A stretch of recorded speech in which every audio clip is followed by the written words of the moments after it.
세상을 살아가면서 참으로 지혜로운 사람은 마지막을 잘 준비하는 사람이다라고 생각이 되어집니다. 과연 우리에게 인생의 마지막이 왔었을 때에 환희와 그리고 그날이 인생의 최고의 날이 될 수 있을까 하는 그런 생각을 해보게 되어집니다. 오늘 성경 히브리서 9장 27절은 한 번 죽는 것은 사람에게 정해진 것이요 그 후에는 심판이 있으리니 라고 말씀해요. 모두 다 죽는다는 거예요. 그리고 그 후에는 심판이 있겠다고 말씀을 하고 있습니다. 그러므로 우리는 남은 인생을 항상 생각하고 나의 마지막 날은 어떨까 생각하면서 겸허하게 말씀을 듣고 돌아보면서 매일매일 우리의 잘못을 고치며 나갈 필요성이 있다고 하는 것입니다. 여러분, 세계에서 가장 권위 있는 상을 이야기한다면 노벨상을 이야기합니다. 이 노벨상을 제정한 노벨은 1888년 4월에 다이너마이트를 발명하게 되어집니다. 그래서 큰 돈과 명예를 얻게 되어집니다. 그런데 이 알프레드 노벨이 우연히 프랑스의 신문 기사를 보고 깜짝 놀랐습니다. 왜냐하면 거기에 자기의 사망 기사가 실려져 있었기 때문입니다. 사실 실제로 죽은 것은 자기의 형인 루트비 노벨이었는데 그 프랑스 신문사가 엉뚱하게 오인해서 바로 알프레드 노벨이 죽었다는 잘못된 기사를 쓰게 된 것입니다. 그런데 노벨이 충격을 받은 것은 바로 그 죽음에 대해서 이야기를 하면서 그 밑에 뭐라고 나와 있느냐면 죽음의 상인 알프레드 노벨이 죽다, 그렇게 쓰여져 있는 겁니다. 죽음을 파는 사람이래요.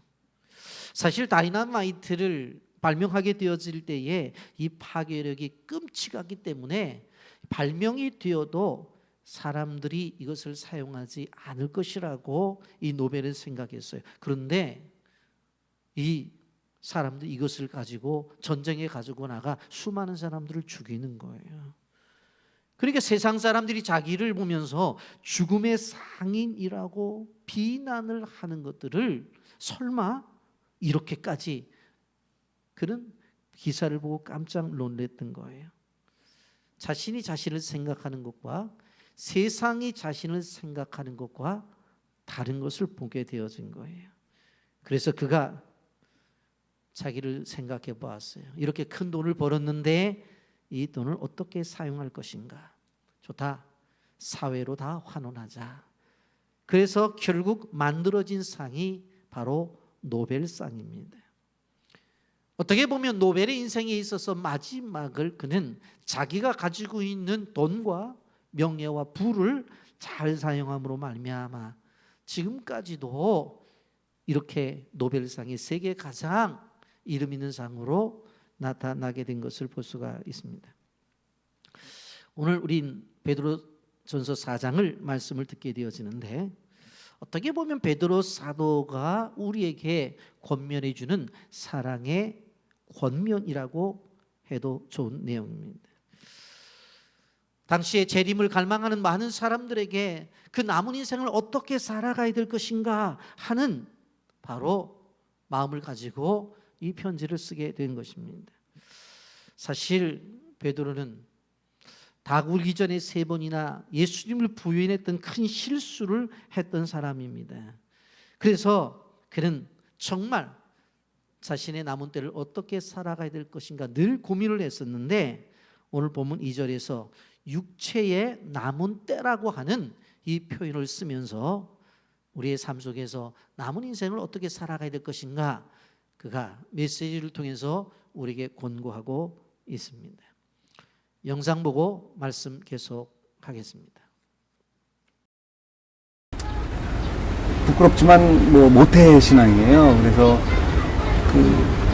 초등학생 때 항상 주일학교에서 생활을 했었고 중학생 때, 고등학생 때, 심지어는 고등부 회장까지 했었는데 그 당시 신앙생활을 이렇게 돌이켜보면은 굉장히 뭐 진지하게 제가 신앙인으로서 고민을 하면서 하나님을 섬기지는 못했던 것 같고요. 그냥 교회를 가야 한다라는 거는 밥을 먹는 것처럼 숨을 쉬는 것처럼 당연한 거라고 생각을 하고 그냥 다녔던 것 같아요. 네, 어머님은 95년도에 이제 간암으로 돌아가셨는데 투병 생활하는 와중에 이제 권사 임직을 받으시고 그리고 이제 95년도에 돌아가셨고 아버님 역시 뭐 지금까지 교직에 계시다가 정년퇴직 하시고 뭐 지금 계속 교회 열심히 나가시고 계시죠. 지금 이렇게 많은 사람들에게 사랑을 받고 제가 행복하게 살 수 있는 건 저는 뭐 90%, 99%가 아니라 100% 어머님의 기도 덕분에 이렇게 지내고 있다라고 믿고 있어요. 어머님 생전에 항상 그런 말씀을 하셨고, 심지어는 돌아가실 때 유언이 딱 하나 교회 열심히 다녔으면 좋겠다 였어요. 예, 그래서 그 전에도 뭐 제가 교회는 계속 다녔지만 정말 그 진심으로 열심히 신앙생활을 했으면 하는 그런 바람을 유언으로 남기고 하나님 곁으로 가셨죠. 예. 요즘 젊은 사람들 유산 물려받으면은 다 탕진해 버리잖아요. 근데 탕진하지 않고 그걸 더 불려서 나중에 어머님 하늘에서 만나뵐 때 아들이 이렇게 그 유산을 잘 관리해서 더 불려놨습니다. 이렇게 돼야 될 텐데 걱정이 많습니다. 어머님이 편찮으셨을 때 또 저희 어머님을 위해서도 많은 분들이 기도를 해주셔서 또 원래 병원에서는 한 3개월밖에 이게 시간이 없다. 3개월밖에 못 산다라고 했는데 항암 치료를 계속 받다가 너무 힘들어 하셔서 그냥 편안하게 기도원에 가서 봉사 활동을 하면서 하나님 곁으로 가고 싶다라고 어머님께서 말씀을 하셨고 저희 식구들이 회의를 한 끝에 그게 더 낫겠다 싶어서 병원에서 준 약, 여러 가지 것들을 다 집에다 그냥 놔두고 어머님이 기도원에 가셔서 이제 봉사활동을 하셨어요. 근데 그때 이제 기적 같은 일이 벌어져서 점점 병세가 호전되고 하면서 5년을 더 사셨던 그 모습을 제가 옆에서 쭉 지켜보면서 정말 그 어느 때보다도 하나님한테 감사하고 하나님이 역사하심을 제 눈으로 직접 저는 확인을 했었죠. 의학적으로 설명이 안 되는 부분이고 나중에 병원을 갔는데도 왜 항암 치료를 안 받았고 약을 안 먹었는데 감세포가 이렇게 줄어들었는지 의사 선생님도 그때 의아하게 생각을 하셨어요. 모든 크리스찬이 다 뭐 그렇게 될 수는 없지만 어쨌든 저는 저희 어머님이 하나님 덕분에 이렇게 생명을 더 연장되는 모습을 직접 봤었죠. 하나님 앞에서 기도하고 끝까지 봉사를 하겠다는 마음을 먹은 그 순간부터 어머님의 표정이 굉장히 좀 평온해지셨고 머리숱이 다 빠졌었는데 점점 머리카락도 많이 생기고 황달기가 있었던 얼굴도 혈색이 점점 돌아오셨고 복수도 점점 빠지고 정말 그때는 의학적으로는 설명이 안 돼요. 제가 원래 다른 분들이 뭐 이런저런 말씀을 하시면 잘 안 믿는 성격이거든요. 그리고 교회 관련된 그리고 하나님의 역사 이런 거를 다 떠나서 누가 무슨 말을 하건 저는 제가 직접 경험하지 않으면 잘 안 믿는 성격인데 그때는 그 몇 년 동안의 모든 모습을 제가 다 봤기 때문에 저 역시 삶을 다할 때까지 하나님한테 감사하는 우리는 마지막 때를 산 한 분의 모습을 좀 보았는데 주님을 따라 사는 길이 어떤 길인가?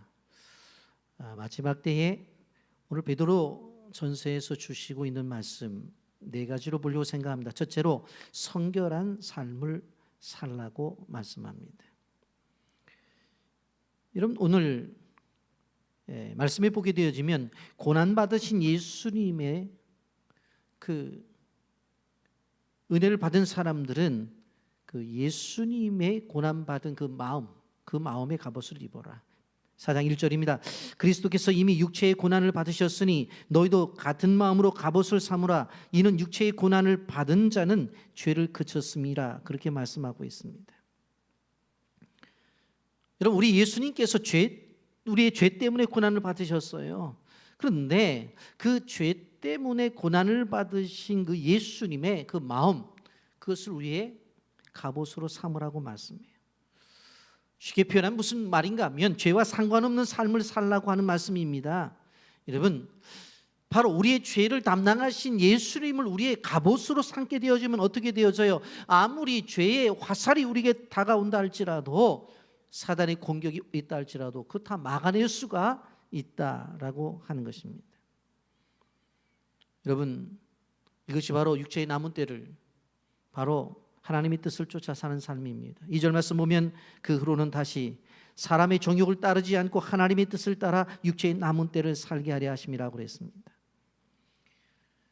우리의 삶에 있어서 하나님의 원하심의 첫째는 무엇이라고요? 성결의 삶을 살라고 요구하시는 거예요.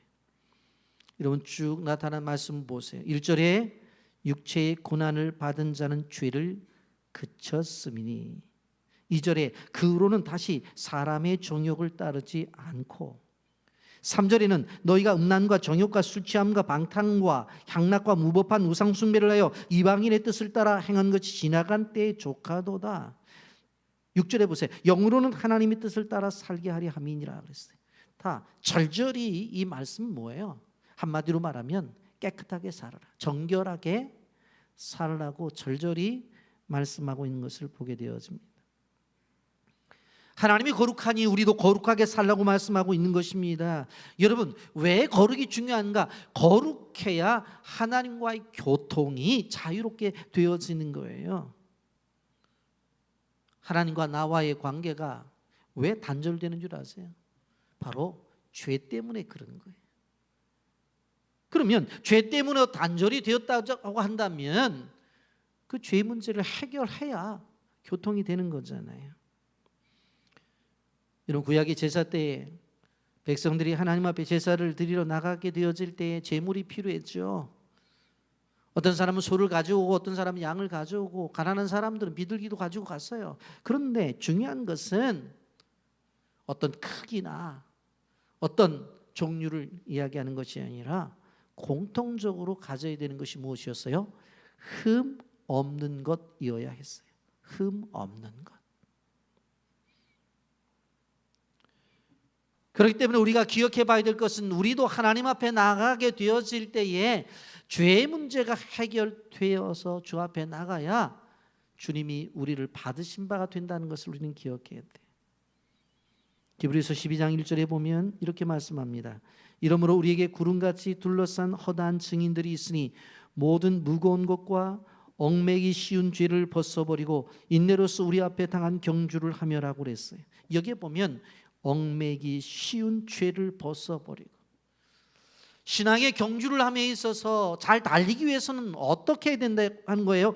우리가 가지고 있는 죄의 문제를 해결해야지만 잘 달려갈 수가 있다고 하는 것입니다. 예수님께서 십자가에 죽으신 이유는 우리의 죄를 위해서 죽으셨다고 하는 것을 우리는 기억해야 돼. 그렇기 때문에 바로 예수님의 죽으심을 헛되게 해서는 안 된다고 하는 것을 알아야 돼. 우리는 이 세상을 떠나서 천국에 들어가는, 천국의 소망을 갖고 사는 사람들인데, 여러분 요한계시록 21장 21절에 이렇게 말합니다. 무엇이든지 속된 것이나 가증한 일 또는 거짓말하는 자는 결코 그리로 들어가지 못하되 오직 어린 양의 생명책에 기록된 자들만 들어가리라. 여기 보면 속된 것이나 가증한 일, 거짓말하는 자는 들어가지 못한다. 계시록 22장 14절 15절에는 자기 두루마리를 빠는 자들은 복이 있으니 이는 그들이 생명나무에 나아가며 문들을 통하여 성에 들어갈 권세를 받으려 함이라. 개들과 점순가들과 음행하는 자들과 살인자들과 우상 숭배자들과 및 거짓말을 좋아하여 지어내는 자는 다 성 밖에 있으리라. 여기 보게 되어지면 바로 하나님 나라에 들어가지 못하는 존재들, 섬순가, 음행하는 자들, 살인자들, 우상 숭배자들, 거짓말을 좋아하는 사람들, 거짓말을 지어 만드는 사람들까지 못 들어간다고 그랬어요. 여러분, 죄의 문제가 해결돼야 하나님 나라에 들어간다는 거예요. 오늘 본문 베드로전서 4장 2절 3절 말씀을 보세요. 그 후로는 다시 사람의 정욕을 따르지 않고 하나님의 뜻을 따라 육체의 남은 때를 살게 하려 함이라. 너희가 음란과 정욕과 술 취함과 방탕과 향락과 무법한 우상 숭배를 하여 이방인의 뜻을 따라 행한 것은 지나간 때로 족하다 그랬어요. 베드로 사도가 무엇을 이야기하고 있어요? 실질적으로 육체의 남은 때를 하나님의 말씀을 순종하며 살아가라는 거예요. 인생을 살아가면서 좀 젊은이들은 남은 기간이 많겠죠. 나이 드신 분들은 내가 앞으로 20년을 살까 30년을 살까 그런 생각들을 가질 거예요. 그런데 그 남은 때를 바로 이방인의 뜻을 따라 사지 말고 하나님의 뜻을 따라 살아라, 그렇게 말씀하고 있습니다. 근데 여기 2절 말씀에 보면 하나님의 뜻을 따라 그렇게 말씀하고 있고 3절에는 이방인의 뜻을 따라 그렇게 말하고 있죠. 그런데 이방인의 뜻을 따라 그리고 하나님의 뜻을 따라라고 말할 때 2절에 하나님의 뜻이라고 말할 때 뜻은 원어 성경에 보면 델레마라는 단어를 쓰고 있어요. 델레마.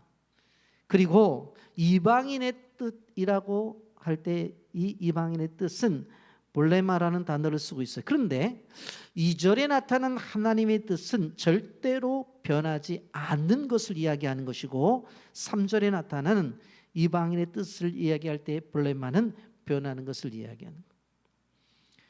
하나님께서 우리를 향하신 하나님의 뜻이 있고 우리가 그것을 향하게 되어질 때 절대적으로 하나님의 뜻은 변하지 않는다는 거예요. 그 변하지 않는 그 뜻을 우리가 알고 그 뜻을 이루면서 그 뜻을 향해 나가라는 거예요. 변하지 않는. 그런데 이방인의 뜻은 어때요? 순식간에 변해버려요. 변해버린다. 여러분, 우리가 기억해봐야 될 것은 무엇인가 하면 마지막 때를 살아간 우리들은 하나님 앞에 하나님께서 말씀하신 것에 대해서 변함없는 순종을 해야 된다는 거예요. 편안할 때만 순종하는 것이 아니라 힘들고 괴로울 때도 순종해야 된다라고 하는 것입니다. 어떻게 보면 순종해 나가는 사람이 미련하게 보일 수도 있어요. 그럼에도 불구하고 그것은 하나님이 우리에게 주시는 축복을 향한 최고의 방법이라고 하는 것을, 최선의 방법이라는 걸 알아야 돼. 그래서 순종해야 되는 거예요. 여러분, 이스라엘 백성들이 홍해를 걷는 것도 순종의 결과였어요. 여리고성을 무너뜨린 것도 순종의 결과예요.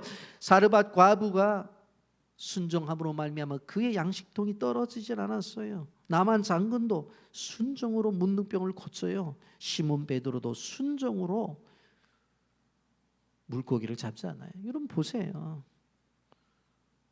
아니, 모세가 지팡이 하나를 가리킨다고 해서 어떻게 바다가 갈라지냐고. 그런데 순종하니까 갈라지죠. 여러분, 그 견고한 여리고성이 어떻게 하루에 한 바퀴 돌고 마지막 날 7바퀴 들고 소리 한번 지른다고 이게 무너지냐고요. 근데 순종하니까 무너지잖아요.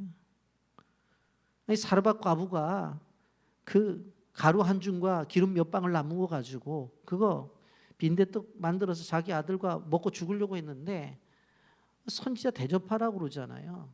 대접하잖아요. 그러니까 가루통과 기름병이 끊어지지 않잖아요. 순종이잖아요. 남한 장군도 목욕하라고 해서 목욕하잖아요. 순종하잖아요. 그리고 고침을 받잖아요. 베드로도 깊은 데로 가서 그물을 내리라고 해서 내렸어요. 그랬더니 그물이 찢어지게 잡히죠. 여러분 신구약 성경 전체를 보게 되어질 때에 불순종을 했는데도 복을 받고 뜻을 이룬 것이 있으면 한번 내놔 보세요. 그게 있는가? 없어요. 창세기부터 계시록까지 모든 성경 속에 나타난 하나님의 복을 받은 사람들은 순종하는 사람들이 복을 받은. 여러분 요즘 우리가 새벽에 사무엘상 말씀을 묵상하고 있는데 사무엘상 15장 22절부터 23절에 보면 사무엘이 이르되 여호와께서 번제와 다른 제사를 그들의 목소리를 청종하는 것을 좋아하심같이 좋아하시나이까 순종이 제사보다 낫고 듣는 것이 순양의 기름보다 나으니 이는 거역하는 것은 점치는 죄와 같고 완고한 것은 사신 우상에게 절하는 죄와 같음이라. 왕이 여호와의 말씀을 버렸으므로 여호와께서도 왕을 버려 왕이 되지 못하게 하셨나이다. 여러분 불순종은 바로 여기에 보면 하나님을 거역하는 것이고 점치는 것이 우상 숭배와 똑같다고 그렇게 말하고 있어요. 여러분 그러니 이 순종이 얼마나 중요한지를 알 수가 있는 거예요. 하나님의 말씀을 떠나면 되는 일이 아무것도 없습니다. 이사야서 1장 19절 20절에 보면 너희가 즐겨 순종하면 땅의 아름다운 소산을 먹을 것이요 너희가 거절하여 배반하면 칼에 삼켜지리라. 여호와의 입의 말씀이라고 그랬어요. 이런 말씀과의 관계 속에서 철저히 순종해야 돼. 순종함에 있어서 즉각적인 순종이 있어야 돼요. 그리고 더 나아가서 기쁜 순종이 있어야 되는 거예요. 미뤄서 될 문제가 아니에요. 하나님의 말씀이 우리에게 오게 되어질 그냥 순종. 여러분 아브라함은 순종함으로 믿음의 조상이 되어진 거예요. 본토 친척 아비집을 떠나 내가 지시할 땅으로 가라. 어딘지 몰라. 그런데 이삿짐 싸라니까 당장 싸잖아요. 창세기 22장에 보면 하나밖에 없는 아들을 드리라고 할 때에 새벽같이 어떻게 해요? 장작 준비해가지고 아들과 번제단을 향하잖아요. 즉각적 순종이에요. 그리고 기쁘게 순종이에요. 그래서 믿음의 조상이 되었어요. 그러니까 믿음이라고 하는 것과 순종이라고 하는 것은 분리될 수가 없는 거예요. 하나예요. 저분은 믿음이 좋아. 그런데 순종하지 않아. 그러면 그 믿음은 죄송합니다마는 가짜일 가능성이 커요. 여러분 우리는 하나님의 말씀이 우리에게 주어질 때에 정말 철저하게 그리고 즉각적으로 기쁜 순종이 있기를 예수님의 이름으로 축복합니다. 또 한 가지는 마지막 때에 기도의 삶을 살라고 말씀하고 있습니다. 여러분 여러분의 삶 속에서 만약 한 주간이 주어졌다. 이제 한 주간이 지나면 하나님 나라에 간다고 이렇게 가정을 한다면 여러분 그 한 주간을 어떻게 쓰시겠어요? 여태까지 내가 돈을 벌려고 했었는데 더 벌어야지. 어떤 사람 또 아니 내가 이 한 주간이라도 더 좋은 직장에 이직을 해서 더 나은 직장에 다녀야 되지. 아니 그래도 내가 죽을 때 더 넓은 평수의 집을 가지고 죽어야 되지. 그러고 집을 옮기겠느냐는 거예요. 그렇지 않다는 거예요. 여러분 우리에게 마지막이라고 하는 순간이 다가오면 많은 사람들의 죽음을 저는 보게 되어질 때에 사랑하는 사람들을 만나고 싶어요. 보고 싶은 사람들 보는 거예요. 그리고 자기가 어렸을 때부터 걸어왔던 그 길을 되새기면서 또 찾아가는 분들도 보았어요. 그리고 또 관계가 안 좋은 사람들을 만나서 용서를 구하는 것을 볼 수가 있습니다. 여러분 2000년 전에 화산재에 파묻힌 폼페이라는 도시는 원래 5만 명이 살고 있었어요. 비세비우스 산이 폭발을 하게 되어질 때 그 전에 이미 조짐이 있었어요. 이 화산 구멍으로 조금씩 먼지가 올라왔고 화산재가 이렇게 품어나왔었다. 그걸 보고 사람들이 깜짝 놀랐어요. 이게 분명히 터진다. 그래서 이제 도망을 가게 되어졌는데 그 며칠 동안 어떤 사람들이 먼저 도망을 가느냐. 종으로 살던 사람들 그리고 가난한 사람들 이 사람들은 다 빠져나갔어요. 그런데 화산이 한순간에 대폭발을 해서 죽게 되어지는데 한 2,000명 정도가 죽게 되었어요. 근데 그때 죽은 사람들이 어떤 사람들이 아세요? 돈이 많은 사람들, 귀족들. 그러니까 돈과 권력과 명예가 갖고 있는 사람들은 떠날 수가 없었던 거예요. 아니, 이 집을 내가 어떻게 장만했는데 이 집을 놔두고 가? 예? 내가 이 가재도구, 이 냉장고 바꾼 지가 얼마가 됐는데, 세탁기 바꾼 지 며칠 되지도 않았는데 이걸 놔두고 어떻게 가냐고. 그러고 설마 하다가 그냥 폭발해서 다 죽은 거예요. 어떻게 생각해 보면 소돔과 고모라 성을 빠져나오게 될 때 롯의 처가 자기가 살던 집들을 그리워서 소금 기둥이 된 거나 똑같죠. 여러분, 우리가 갈 데가 분명히 있고 어디서 왔는지를 분명히 아는 사람들이, 하나님의 나라에서 실질적으로 이 지구라고 하는 이 땅에 어떻게 보면 놀러 온 사람, 여행객이라고 생각하면 되어져요. 그래서 늘 돌아갈 준비를 해야 되는 거예요. 돌아갈 준비를 해야 돼요. 여러분, 우리가 단기 선교를 그래도 많이 가는 교회인데, 단기 선교를 갈 때마다 제가 부탁하는 것이 있어요. 그것이 뭡니까? 첫째, 짐을 가볍게 해야 된다. 뭐 그렇게 얘기해도 바리바리 싸가고 가시는 분들이 계시는데, 선교지에 가서 줄 것 아니면 가볍게 가야 된다. 가볍게 가야 된다. 둘째, 제가 그러잖아요. 보면 마구잡이로 방도 짜지 않고 둘이 좀 주무시고 싶은 사람들끼리 좀 짜라 그러잖아요. 그래서 세밀하게 짜잖아요. 코 고는 사람, 또 새벽에 일찍 일어나서 그냥 옆 사람 자지도 못하게 돌아다니는 사람 있잖아요. 다 세밀하게 짜서 그래도 근사치에 맞추려고 노력한다고. 아니, 단기 선교 같이 그렇게 좋은데, 아유 목사님 어젯밤에 잠 못 잤어요. 왜 못 잤어요? 이거 그냥 뭐 새벽부터 일어나서 돌아다니느라고 머리 감고 뭐 도대체 잠을 잘 수 없어요. 왜 못 잤어요? 아니 그냥 코를 너무 골아서. 그래서 부탁을 한대. 내가 잠들기 전에 먼저 잠들지 말으라고 집사님한테. 그런데도 너무 심하게 골아서 깨더라는 거예요. 여행은 동행자가 좋아야 돼. 그리고 돌아갈 집이 있어야 돼요. 그렇게 은혜스러운 단기 선교를 하고도 집에 가려면 다 좋아해요. 그곳에서 은혜 받았다고 하면서. 그래서 여행에 있어서는 짐이 가벼워야 되고 동행자가 좋아야 되고 돌아갈 집이 있어야 돼. 근데 이것이 우리의 신앙생활 속에서도 마찬가지라는 거예요. 여러분, 자꾸 짐을 가볍게 해야 돼. 그래야지 마음 편하게 하지. 그냥 통장에 돈이 많아서 그냥 통장 가져오라고 도장하고 꽉 붙잡고 돌아가시는 분도 봤어요. 그거 가지고 그렇게 해서 뭐 하려고. 오히려 애들이 나중에 손 펴서 도장 빼느라고 힘만 들더라고. 짐이 가벼워야 돼. 짐이 가벼워야 돼. 그리고 인생을 살아가면서 동행자가 같이 신앙생활하는 사람이 좋아야 돼요. 그리고 언제 죽어도 나는 갈 데가 있다. 그런 생각을 해야 돼요.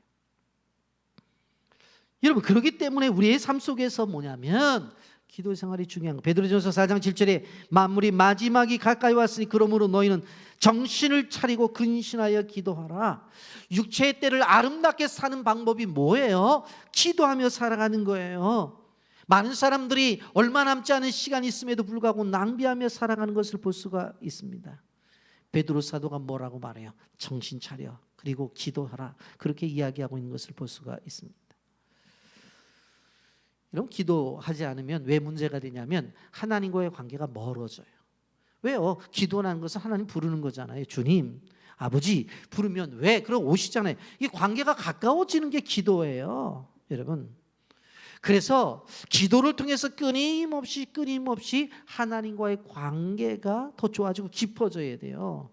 그러면 그것에서 기도를 통해서 하나님의 뜻을 발견해요. 그런데 하나님의 뜻을 발견하고 나서 그 다음 단계가 무엇이에요? 그 뜻을 이루어낼 수 있는 능력도 기도를 통해서 받을 수 있는 거예요. 하나님의 뜻을 알아요. 그런데 할 수가 없어요. 뜻은 아는데 왜 못하는 줄 아세요? 능력이 없어서. 근데 그 능력을 얻기 위해서는 어떻게 해야 돼요? 기도해야 된다는. 그러면 하나님이 능력을 주시는 거예요. 능력을. 그걸 해내는 거예요. 여러분 꼭 기억하셔야 돼요. 기도하게 되면 하나님 관계가 깊어지고, 그러면 하나님의 뜻을 알게 되고, 하나님의 뜻을 알았으면 그걸 해내야 되는데, 그것을 해낼 수 있는 능력은 기도를 통해서 받을 수 있다. 아멘입니까? 꼭 기억하셔야 돼요. 이 세 가지. 여러분, 베드로서다가 예수님 붙잡힐 때에 계집종에게 예수님 모른다고 3번이나 부임하잖아요. 여러분, 왜 부인했어요? 기도하지 않아서 그래요. 예수님께서 겟세마네 동산에서 같이 베드로 데리고 야곱과 요한과 같이 가잖아요. 야, 내가 힘들다. 이제 십자가를 져야 될 건데 너무 힘들어. 그러니까 나를 위해서 옆에서 기도 좀 해달라고 그랬어요. 아, 그렇게 하죠. 한참 예수님이 기도하다 보니까 코 고는 소리가 나. 가보니까 뭐 그냥 정신이 없이 자고 있어요. 깨우냐. 야, 지금 내가 십자가를 져야 돼서 내가 힘들어서 너희들 보고 기도 부탁을 했는데 좀 기도 좀 해달라고 그랬더니, 아, 그러죠. 왜 내가 잠이 드는지 모르겠다고. 알겠다고. 그래놓고 예수님 가셔서 또 기도하니까 또 코 골고 있어요. 그러다 보니까 결국은 뭐예요? 예수님을 부인하는 실수를 범하는 거예요. 여러분, 기도가 왜 중요하냐면 우리의 인생의 삶 속에 수많은 일들이 있는데 기도하지 아니하면 실수가 되어지고, 그 실수가 반복되어지면 실패가 되는 거예요. 그래서 문제가 되는 거예요. 여러분, 우리가 얼마나 많은 결정들을 해야 될 일들이 있어요. 그런데 내가 왜 이런 실수를 했지? 기도 안 하니까. 그 실수가 반복되면 실패한 인생이 되는 거예요. 그래서 기도를 많이 하라고 하는 거예요. 베드로 사도는 자기가 실수한 일들이 있잖아요. 그래서 기도를 강조하고 있는 거예요. 여러분, 우리가 이렇게 우리에게 주신 이 기도, 우리 성경은 분명히 정신 차리고 근신하여 기도하라고 본문에 말씀하고 있는 것을 볼 수가 있습니다. 여러분, 예수님의 모습을 보세요. 예수님이 기도하신 분이었어요. 때도 가리지 않고 장소도 가리지 않고 끊임없이 기도했습니다. 기도할 때 역사가 나타난다는 것. 이런 축복이 우리 모두에게 있기를 예수님의 이름으로 축복합니다. 세 번째로, 베드로는 사랑하면서 삶을 살아라, 그렇게 말하고 있습니다. 베드로전서 4장 8절부터 9절까지 보면, 무엇보다도 뜨겁게 서로 사랑할지니 사랑은 허다한 죄를 덮느니라. 서로 대접하기를 원망 없이 하고 그랬어요. 여러분, 죽음을 앞에 둔 분들과 이렇게 대화를 해보게 되어진다면 무엇이 아쉽냐? 그러면은 대개 다 믿음 있는 분은 하나님께 더 충성하지 못한 것이 좀 아쉽습니다. 그래, 왜? 지금 있는 시간이 얼마 남지 않았잖아요.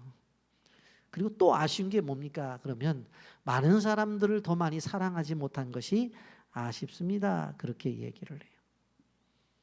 여러분, 그렇습니다. 여러분, 우리가 시간을 지나면서 어떤 시간이 아름다운 거냐? 주를 위해서 충성한 시간이 아름답고 다른 사람을 사랑한 그 시간이 아름다운 거예요. 어떤 시간이 행복한 시간이냐면 주를 위해서 충성했던 시간들이 행복했잖아요. 그 시간이 행복한 거예요. 우리 예배를 나온 시간이 행복한 거고, 또 어제도 교회 청소하시는데 뭐 청소할 때 제가 볼 때는 힘들고 벌써 더워서 땀을 흘리는데 뭐 화내면서 하는 분을 못 봤어요. 보니까 웃으면서 청소하고, 또 어제는 또 간식도 준비해서 남았다고 또 저한테 주시기도 하더라고. 한번 조며 봉사하면서. 이게 얼마나 행복한 시간이냐고. 단기 선교 가면서 인상 쓰는 사람 못 봤어요. 얼마나 행복해하는지. 여러분, 주님을 사랑하고 이웃을 사랑하면서 충성된 시간들이 행복한 시간이에요. 어느 시간이 고귀해요? 주를 위해서 충성한 시간이 고귀한 것이고, 다른 사람과 사랑을 나누는 시간들이 고귀한 거예요. 여러분, 우리는 기억해야 돼요. 그런데 우리는 인간이기 때문에 죄성이 있어서 자꾸 자신의 허물은 보지 못하고 남의 허물을 바라보는 이상한 습성이 있어요. 근데 이것이 나중에 시간을 얼마 남겨두지 않고 실질적으로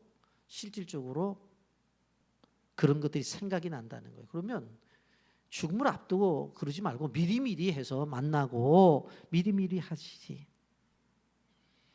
여러분, 사랑을 이야기하는데 왜 그래요? 오늘 성경은 사랑은 허다한 죄를 덮는데 덮는다고 그랬어요. 죄가 없는 게 아니에요. 덮었기 때문에 안 보이는 거예요. 여러분, 어떤 사람들은 덮어놓은 것을 들춰갖고 요 죄가 있네 자꾸 그러는 사람들이 있어요. 성경은 그 사람을 사랑하는 사람이 아니라고 말해요. 사랑하는 사람은 어떻게 해요? 죄가 없는 게 아니라니까. 그 사람이 가지고 있는 부족한 것이 있고 연약한 것이 있어요. 그런데 사랑은 그걸 다 덮어버려요. 그걸 안 보이는 거예요. 인생을 그렇게 살라는 거예요. 우리가 완전하지 않은데 어떻게 죄가 없을 수 있냐고. 그런데 사랑은 덮어. 다 덮어. 안 보여. 근데 사랑이 없는 사람들은 다 들춰내가지고 요죄도 있네, 또 들춰내서 조죄도 있네, 들춰내서 이죄도 있네, 자꾸 그래. 그렇게 하지 말라. 사랑은 허다한 죄를 덮느니라. 왜 사랑이 중요해요? 세상을 사랑하면서 덮어주라는 거예요. 여러분, 그런데 우리가 기억해야 되는 것은 그 사람의 죄를 덮어주잖아요. 그것으로 끝나는 것이 아니라 나의 죄가 덮어진다는 것을 알아야 돼. 이게 주기도문에서 말씀하는 것이잖아요. 내가 다른 사람의 죄를 사해 준 것처럼 나의 죄도 사해 달라고. 그 원리가 주기도문에 나오잖아요. 그러니까 다른 사람의 죄를 끊임없이 덮어주면 나의 죄도 덮어진다. 그럴 수 있겠죠. 뭐 어쩌다 보니까 그런 일이 있었겠죠. 뭐 하면서 넘어가야 되는 거예요. 그냥 손가락을 하나만 더 사용하는 거, 5가지를 다 사용해가지고. 예? 두꺼운 죄, 조그만 죄, 긴 죄 할 것 없이 다 손가락 사용해서 죄를 지적해. 여러분, 성도는 교회 안에서뿐만 아니라 세상 속에서 사랑하며 살아가야 되는 존재예요. 기도가 하나님과의 관계 속에서 필수적이라고 한다면 이웃과의 관계 속에서는 사랑이 필수라고 하는 것을 우리는 기억해야 되는 것이에요. 그런데 오늘 성경에 보게 되어지면 구체적 행위를 얘기해. 사랑에 대해서 서로 대접하기를. 그래서 대접해라. 구체적 행위가 뭐예요? 따뜻하게 대접하라는 거예요. 나에게 되돌아올 것을 생각하고 대접하는 것이 아니라 무조건적인 대접이에요, 여러분. 그런데 대접이라고 하는 것을 우리가 생각해 보면 음식만을 생각하는데 아니에요, 여러분. 인격적 대접도 있잖아요. 교회 안에서 아유 집사님이 우리 계시니까 힘이 돼. 아유 권사님이 우리 교회에 가시니까 너무너무 정말 우리 교회는 행복한 교회로 너무 좋아. 인격적 대접이 되잖아. 칭찬으로 대접할 수 있잖아요. 아니 어제 목장에서 어느 목장에서 이 청소를 했는데 깨끗해. 칭찬해 줄 수 있잖아요. 네? 요즘 뭐 우리가 식사를 못하지만 아유 어느 때보다도 맛있었다 식사가 칭찬해 줄 수 있잖아요. 아유 이렇게 맛있게 요리를 했는데 집에 있는 어느 남자 집사님이 행복하겠다. 매일 이런 음식 대접받을 거 아니야.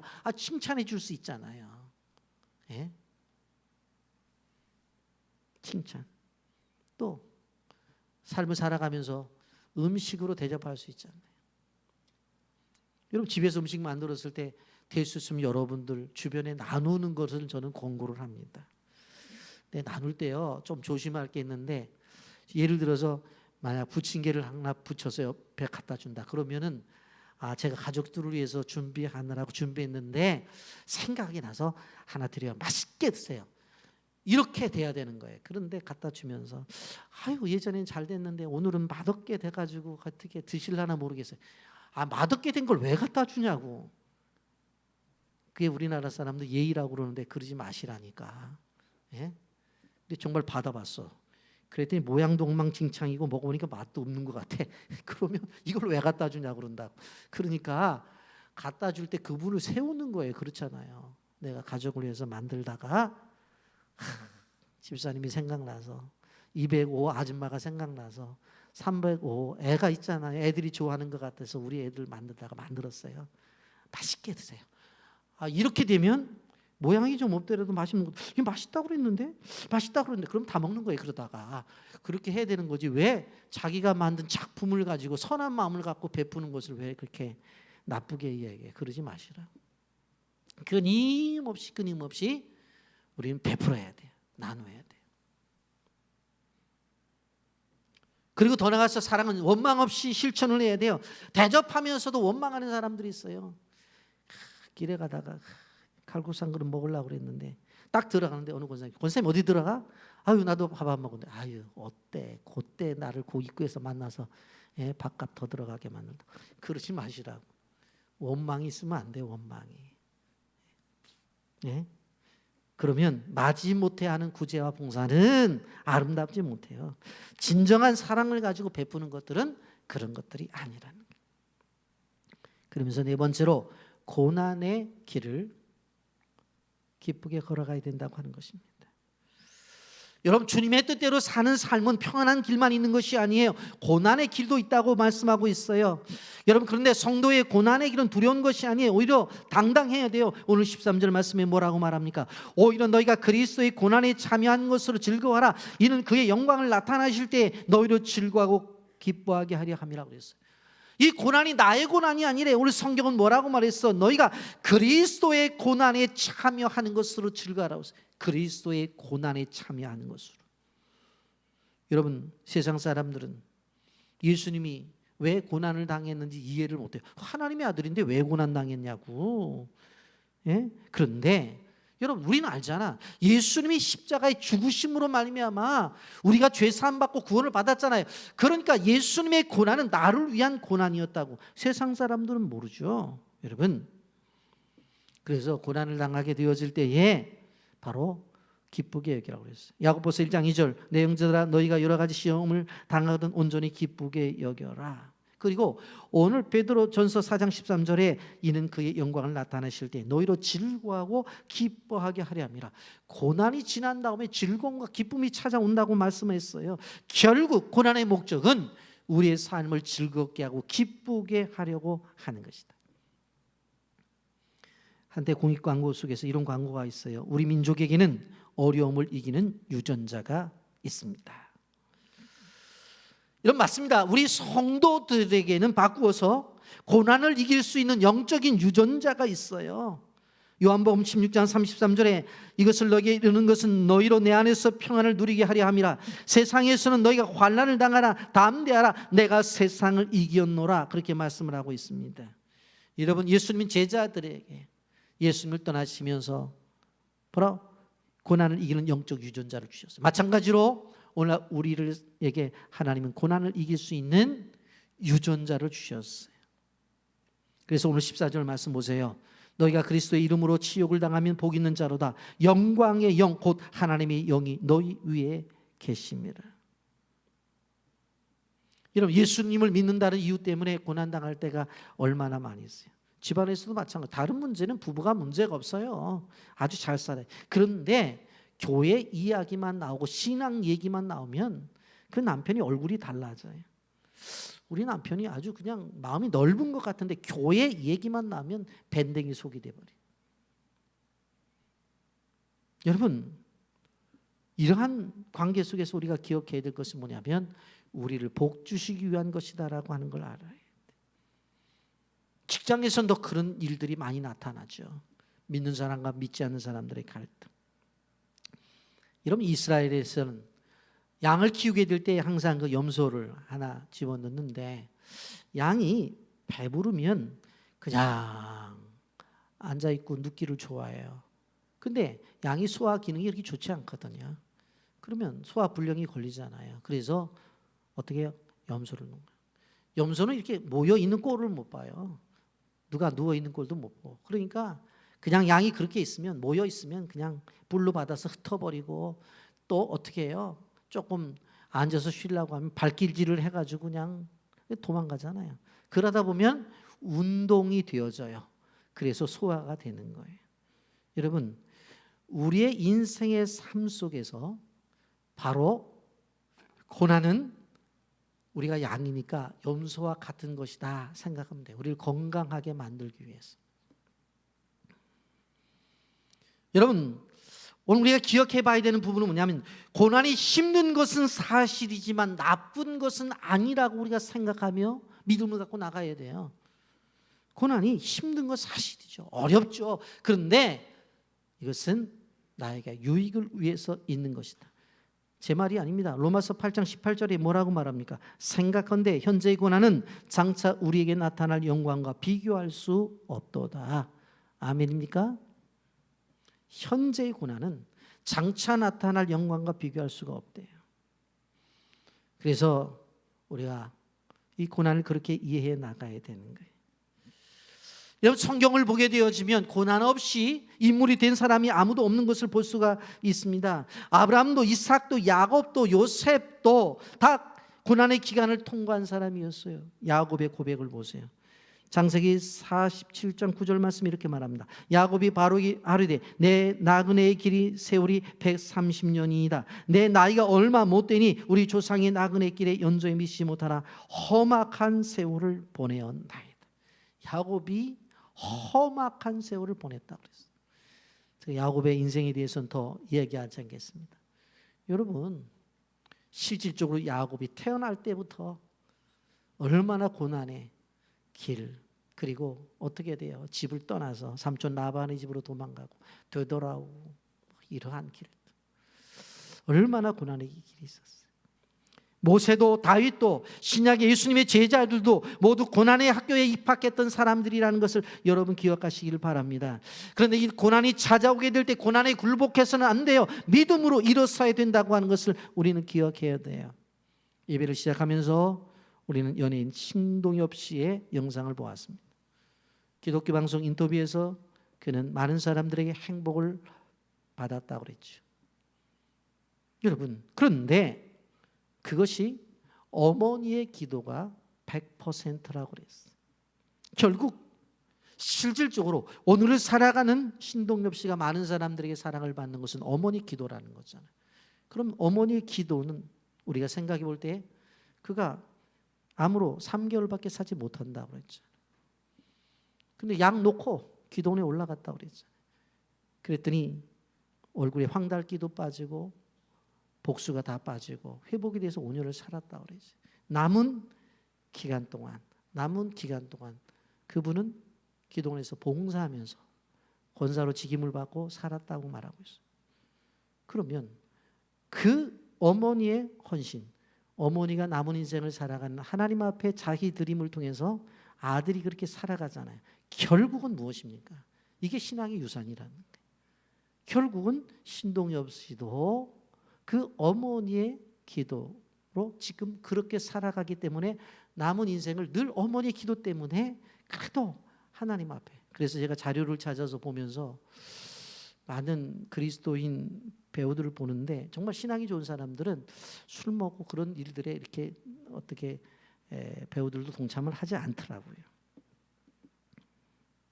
여러분, 우리는 기억해야 돼요. 이러한 일들이 왜 중요한가?